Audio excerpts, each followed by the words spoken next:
nome do Pai, do Filho e do Espírito Santo. Amém. Os mestres da lei e os fariseus têm autoridade para interpretar a lei de Moisés.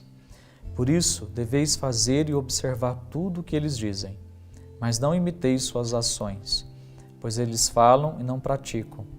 Amarram pesados fartos e os colocam nos ombros dos outros, mas eles mesmos não estão dispostos a movê-los, nem sequer com um dedo. Fazem todas as suas ações só para serem vistos pelos outros. Jesus não veio para abolir ou então para modificar a lei. Muito pelo contrário.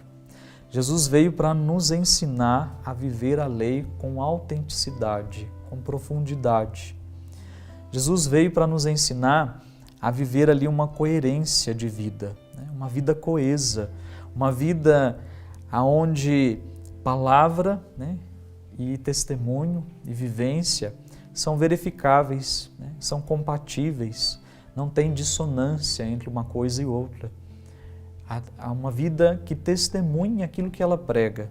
E não foi à toa que Jesus diferiu aqui duras críticas aos mestres da lei e aos fariseus, porque, ao contrário do que se esperava, os fariseus e os doutores da lei que deveriam dar um testemunho dessa palavra, testemunho de coerência, porque eles conheciam muito bem a lei, eram estudiosos, eles exigiam dos outros o seu cumprimento, mas eles mesmos não faziam o mínimo de esforço para viver o que ensinavam. Reconhece-se que suas palavras estão certas, o que eles falam, o que eles ensinam é o correto, é o que se deve fazer, mas é possível perceber que a sua vida é completamente contrária àquilo que eles dizem.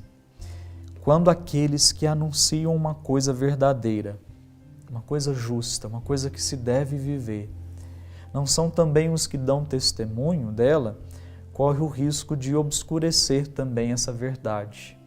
Corre o risco de causar confusão naqueles que ensinam, porque eles até ensinam o que é o certo, mas quando se vai verificar na vida dele, você não vê testemunho. Mas, poxa vida, onde é que está o testemunho daquilo que ele prega? E Jesus convida a multidão a saber fazer essa diferença entre o sermão e o pregador, entre a palavra e a vida. Mas a verdadeira virada seria fazer com que quem anuncia se torne essa testemunha. Esse é o objetivo de Jesus. Não só ensinar a fazer essa diferenciação que muitas vezes nós vamos precisar fazer também, mas Jesus quer fazer com que aquele que anuncia a palavra também a viva. Um pai que diz coisas certas aos seus filhos e depois dá um exemplo errado com a sua vida é um pai sem autoridade. Ele perde completamente a sua autoridade. E o testemunho e o argumento vencedor é aquele que parte de um testemunho de vida. Esse sim é capaz de convencer. Aquele que testemunha, que anuncia, mas que acima de tudo vive o que ele anuncia, o que ele prega, ele ganha autoridade. Ele tem a palavra de autoridade. Por isso que a palavra de Jesus era uma palavra que tinha autoridade. Por isso que a Escritura vai nos dizer que Jesus ensinava como alguém que tem autoridade, porque ele não apenas ensinava, ele era a própria vida daquela palavra, ele vivia aquela palavra. E aí Jesus vai continuar nos ensinando.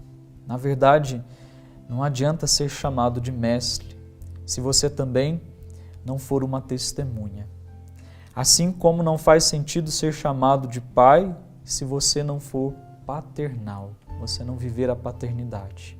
E aí nós encontramos o critério que Jesus quer nos ensinar hoje, que o maior entre vocês seja o servo, mas quem se exaltar será humilhado, quem se humilha será exaltado.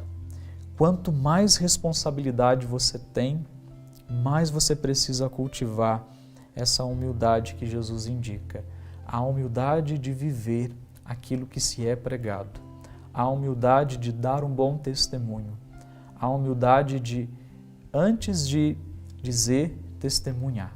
Esse é o testemunho que arrasta, esse é o testemunho que convence, esse é o testemunho que tem coerência. Desça sobre você a bênção do Deus Todo-Poderoso, Pai, Filho e Espírito Santo. Amém.